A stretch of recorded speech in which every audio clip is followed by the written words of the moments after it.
జై జగనన్న. వైఎస్ఆర్సీపీ కార్యకర్తలకు మరియు జగనన్న అభిమానులకు చెప్పే విషయం ఏంటంటే, రీసెంట్గా సెంగయ్య గారు చనిపోయారు.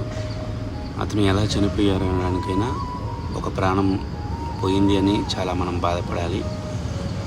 ప్రతిపక్షాలు వేరే వేరే విధంగా చెప్తున్నా సరే, పోయిన ప్రాణాన్ని అయితే మనం తిరిగి తెచ్చిలేము. ఎలా పోయిందనేసి దర్యాప్తు జరుగుతుంది. హైకోర్టు కూడా ఈరోజు ప్రాపర్ ఎవిడెన్స్ లేదని చెప్పి ఇంకా పూర్తి విచారణ చేసిన తర్వాతే ఆ కేసు ఎవరి మీద అయితే ఉందో, మన జగనన్న మీద, జగనన్న డ్రైవర్ మీద, ఇంకా వేరే వేరే పీపుల్ మీద ఎవరి మీద అయితే ఉందో వాళ్ళ మీద ఎటువంటి చర్యలు తీసుకోవద్దని హైకోర్టు చెప్పింది. వచ్చే మంగళవారంకి ఈ కేసు అనేది మళ్ళీ పోస్ట్ పోన్ చేశారు. ఖచ్చితంగా ఈ కేసులో మన జగనన్నకి న్యాయం జరుగుతుంది. ఎందుకంటే ఆల్రెడీ హైకోర్టే చెప్పింది, ఏదైనా యాక్సిడెంట్ జరిగినప్పుడు కొన్ని విషయాలలో డ్రైవర్ మీద మాత్రమే యాక్షన్ తీసుకోవాలి, ప్రయాణించే వాళ్ళ మీద యాక్షన్ తీసుకోకూడదని. ప్రభుత్వం అనేది మేము ఆయనకి షరతులు పెట్టాము, కానీ ఆ షరతులను జగనన్న పాటించలేదని చెప్పారు. అంటే 4 కార్లు 100 మంది అని. దానికి ఆపోజిట్గా జగనన్న వాళ్ళు అనుకొని మనకు 4 కార్లతోనూ 100 మంది కార్యకర్తలు రావడానికి మనం ఎక్స్పెక్ట్ చేయలేము.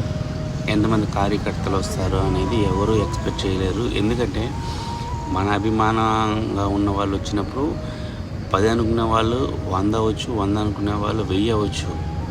సో దట్ ఆ విషయంలో కూడా ఇంకో విషయం ఏమంటే, అక్కడ చుట్టుపక్కల ఉన్న వాళ్ళు ఏం చెప్తున్నారంటే, మేము అతన్ని రోడ్డు పక్కన పడి ఉన్నాడు డివైడర్ కాడ, అక్కడ ఎవరో ఒక పోలీస్ అని చెప్పాము, మన సొంత వెహికల్లో తరలిద్దామని చెప్తే వద్దు, అంబులెన్స్ వెహికల్ వస్తుంది, వాళ్ళు వచ్చి ఫస్ట్ ఎయిడ్ చేస్తారని చెప్పారని, ఆయనకి ఎండగా ఉంటే గొడుగు పట్టామని అక్కడుండే చుట్టుపక్కల ప్రజలు చెప్తున్నారు.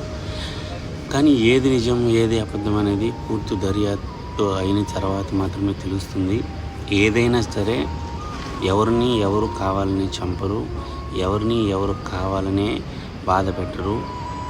అన్ఎక్స్పెక్టెడ్గా అయి ఉంటుంది.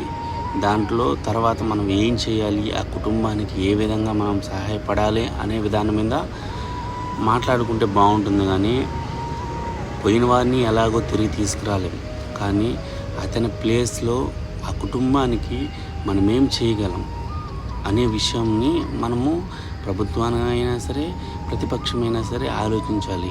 ఓకేనా? కాబట్టి ఈ విషయంలో